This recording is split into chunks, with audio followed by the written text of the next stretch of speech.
मित्रों नमस्कार, मैं लाल सिंह सैनी आपको एक सूचना देना चाहता हूं। मित्रों, बताना चाहता हूं कि देश के अंदर क्या घटनाक्रम हो रहा है। हमारे आजकल जो पेपर लीक हो रहे हैं वो किस कारण से हो रहे हैं, अगर इसमें सरकार की क्या भूमिका है। सरकार जानती है कि हम रोजगार नहीं दे सकते, लेकिन ढोंग कर सकते हैं। आज जो ढोंग चल रहा है देश के अंदर हमारे युवा बच्चों को बहकाने का और उनको परेशान करने का, यह है पेपर लीक। पेपर लीक क्यों होता है? पेपर लीक होने का कारण क्या है? पेपर लीक इसलिए होता है कि भारत सरकार युवाओं को रोजगार देना नहीं चाहती। मोदी सरकार युवाओं को रोजगार देना नहीं चाहती, केवल अपने बिजनेस और अपने मित्रों का भला चाहती है। आज देखिए कि हर जब भी कोई संस्था का पेपर होता है, चाहे वो MBBS का हो, चाहे वो SSC का हो, चाहे MTS का हो और CSL का हो, तो ना जाने उनको कहाँ से पेपर लीक हो जाता है। हजारों सैकड़ों किलोमीटर दूर से बच्चे अपना मजदूरी, जो उनके माता पिता अपनी मजदूरी करके अपना पेट काट करके उनको पढ़ाते हैं, उनकी ट्यूशन फीस देते हैं, उनका किराया देते हैं। किसी किसी बच्चे पर तो किराया भी नहीं होता मांगने के लिए, किराया नहीं होता आने के लिए, इतने दूर सेंटर डालते हैं। 100 किलोमीटर से बच्चे पेपर देने आते हैं, लेकिन जैसे ही वो बच्चे सेंटर पर जाते हैं वहाँ उनको ये बताया जाता है कि आज पेपर लीक हो गया। जब ये सुनते हैं पूरे साल की मेहनत की होती है इन बच्चों ने, तो उनके पैरों की ज़मीन खिसक जाती है। तो मानिए, समझिए मित्रों, इस देश के अंदर क्या खेल चल रहा है, युवाओं के साथ कैसा भद्दा मजाक चल रहा है। लेकिन इसको अगर केंद्र सरकार के ऊपर कोई इल्ज़ाम लगाता है तो देश दोहरे हो जाता है। छात्र उनके खिलाफ अगर हल्ला बोलते हैं, उनके खिलाफ प्रदर्शन करते हैं, तो देश के अंदर उन पर लाठी भांजी जाती है। अगर कोई बच्चा उनके खिलाफ बोलता है तो उनको जेल में ठोक दिया जाता है। अगर कोई टीचर उनके खिलाफ बोलता है तो उनको जेल में ठोक दिया जाता है। ये तानाशाही है कि देश के अंदर बदलाव की स्थिति लानी होगी। मेरे प्यारे बच्चों, मेरे मित्रों, अपने बच्चों को अच्छी शिक्षा देने के लिए माता पिता रात दिन मेहनत करते हैं, मजदूरी करते हैं। किसान खेती करता है, दिन रात खेत में लगा रहता है, उसको उचित मूल्य नहीं मिलता अपने किसान की। MSP के ऊपर भी सैकड़ों किसान मारे गए, लेकिन केंद्र सरकार ने उनको आज तक एक पैसा कौड़ी नहीं दी। क्यों? क्योंकि किसानों का अधिकार, जो काले कानून केंद्र सरकार अपने अडानी अंबानी जैसे मित्रों के लिए लाना चाहती थी, उनके गोदामों में हमारे किसानों का माल भरना चाहती थी, उसके खिलाफ किसानों ने आंदोलन किया। तो आज उसको क्या क्या सिला मिला? एक वर्ष तक दिल्ली में नहीं घुसने दिया किसानों को।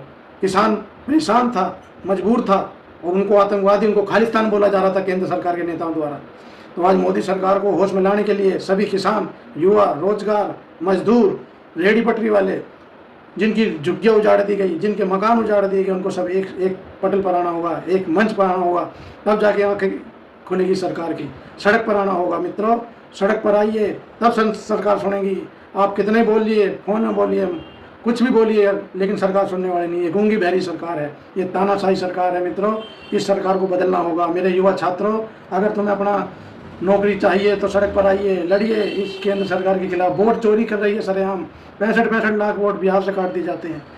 तो 5 साल के अंदर 30 लाख वोट पड़ते हैं और 3 महीने के अंदर 39 लाख वोट बढ़ जाते हैं। ये कैसा देश का भविष्य है? ये लोकतंत्र को क्या हो गया है? लोकतंत्र खतरे में आ गया मित्रों। इस लोकतंत्र मोदी सरकार से लड़ने के लिए मेरे छात्रों, मेरे बच्चों, जो धर्म के नाम पर हम गरीबों को, हिंदू मुसलमान, मंदिर मस्जिद के नाम से लड़ा करके उनको मार दिया जाता है। गरीब का बच्चा जब मारा जाता है तो उनके घर में कैसा मातम बनता है। इस मोदी सरकार से पूछिए कि तुम्हारे घर का तुम्हारा बच्चा कोई मरता है, कोई प्रदर्शन में जाता है तुम्हारा बच्चा, कोई हिंदू मुसलमान की झड़े में तुम मरते हो, कभी तुम्हारा बच्चा मरता है कोई? तुम्हारे बच्चे तो विदेशों में पढ़ते हैं, तुम्हारे बच्चे विदेशों में पढ़ाई कर रहे हैं, और हमें लड़वाने के लिए आप धर्म के नाम पर हमको भिड़वाते हो, हिंदू मुसलमान मंदिर मस्जिद के नाम से। शर्म से डूब मरना चाहिए मोदी सरकार को। मैं चाहता हूँ मेरे मित्रों कि आप इस सरकार के खिलाफ एकजुट होकर के इनके खिलाफ बोलिए। हर धर्म, हर जाति, ये संविधान के अंदर धर्मनिरपेक्ष देश है। हम बाबा साहब अम्बेडकर जी का ये जो संविधान है उसके आधार पर हम चल रहे हैं। हम प्रेम से जीना चाहते हैं, हम धर्म के नाम पर लड़ना नहीं चाहते मित्रों। ना ही जो लड़वाना चाहता है वो समझिए कि वो अपनी राजनीति सत्ता रोटी सेकने के लिए क्या करना नहीं चाह रहा। मैं चाहता हूं कि ये जो राजनीति सत्ता का जो खेल भारतीय जनता पार्टी खेल रही है उसको ठोकर मार दीजिए। धर्म के नाम पर हम नहीं लड़ेंगे। हम एकजुट होकर के, एक साथ मिल करके, सभी धर्म, सभी जाति विशेष, कोई सब इनके खिलाफ होकर के इनके खिलाफ लड़िए। क्योंकि ये सरकार हमें सत्ता के लालच के अलावा इनके पास कुछ नहीं है, हमको देने के लिए कुछ नहीं है। हमें लड़वाने के पास इनके बहुत कुछ एजेंडे हैं। बहुत सारे नेता अपनी जहरीली भाषा का प्रयोग करते हैं और धर्म के नाम पर बोलते हैं। कुछ बाबा, कुछ मुल्ला मौलवी भी इस चक्कर में पड़े हुए हैं। उनको टोपी पहना करके उनको डिबेट में लाया जाता है ताकि वे अभद्र बोलें, गलत बोलें किसी धर्म के खिलाफ, हिंदू धर्म के खिलाफ बोलें। और कुछ भारतीय जनता पार्टी के नेता मुस्लिम खिलाफ बोलते हैं, जिससे कि देश का प्रेम सौहार्द बिगड़ जाता है, हमारा लोकतंत्र कमज़ोर हो जाता है। हमारे जब हम आपस में लड़ बैठेंगे तो देश को कौन संभालेगा? कोई बाहर वाला हमें देश से हमें निकालेगा, हमारा देश कमज़ोर हो जाएगा मित्रों।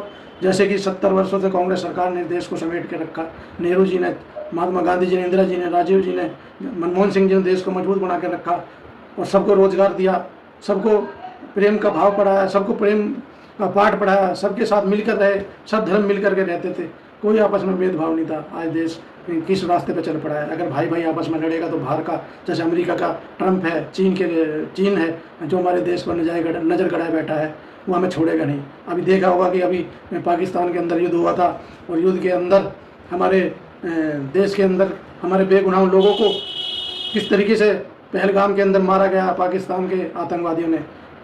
ये केंद्र सरकार कमज़ोर सरकार है। 370 हटाई, सिर्फ केवल 370 इसलिए हटाई कि वहाँ पर ज़मीनें खरीदी जा सके, अडानी अंबानी वहाँ ज़मीनें खरीद सके। वहाँ लिथियम मिला है, उचित बहुत बड़ी भंडार है लिथियम का, जिससे कि वो सरकार उसको खरीदवाना चाहती है। ज़मीन खरीदेंगे अडवाणी जी, तब जाके उनको लिथियम मिलेगा, और कोई इसका कारण नहीं था। इन लोगों ने देश के अंदर गरीब लोगों को गुमराह किया हुआ है और गरीब लोगों को मरवाने का पूरा षड्यंत्र रच करके अपनी राजनीतिक सत्ता पाने के लिए कुछ भी कर सकती है। तो मित्रों, हाथ जोड़ के प्रार्थना है कि ऐसे लोगों से बचिए, सावधान रहिए और अपने दिमाग का इस्तेमाल कर करके ऐसे लोगों के बहकाए में ना आए, जिससे कि हमारे देश की आर्थिक स्थिति, देश कमज़ोर हो जाए और देश का लोकतंत्र कमज़ोर हो जाए। हमारा आपस में हम लड़ेंगे तो देश कमज़ोर हो जाएगा, जो बाहर वाला हमसे आंखें गड़ाएगा हमारे देश के ऊपर। ये राजनीति सरकारें आएंगी जाएंगी, लेकिन देश चला जाएगा तो हम कहाँ जाएंगे? तो मित्रों, इस सरकार को सबक सिखाने के लिए आप एकजुट हो जाइए और राहुल गांधी जी का साथ दीजिए। वोट चोरी है, पेपर लीक है, दुर्घटनाएं हो रही हैं, कभी हवाई दुर्घटना हो रही है, कभी रेल दुर्घटनाएं हो रही हैं, कभी पहाड़ों पर दुर्घटनाएं हो रही हैं, कभी बसों में दुर्घटनाएं हो रही हैं। तो नक्सली हमला कर रहे हैं, आतंकवादी हमला कर रहे हैं। इस सरकार के बस की ये रोकना नहीं है, ये तरफ बढ़ावा देती है और लड़वाती है। तो मैं ये कहूँगा मित्रों, ज़्यादा नहीं बोलूँगा, जितने मुझे बोलना था अपने वीडियो में बोल चुका हूँ। और ये सरकार को सबक सिखाने के लिए राहुल गांधी का समर्थन कीजिए, कांग्रेस पार्टी का समर्थन कीजिए। 70 वर्षों तक हमारे बुजुर्गों ने इस पार्टी को बनाया, इस देश के अंदर सैकड़ों हज़ारों कॉलेज बनाए, लाखों स्कूल बनाए, देश के अंदर PSU बनाए, सैकड़ों PSU बनाए, सबको रोजगार दिया, सब धर्म का साथ दिया, सभी SC ST OBC सभी धर्म जातियों का ध्यान रखा इस कांग्रेस सरकार ने।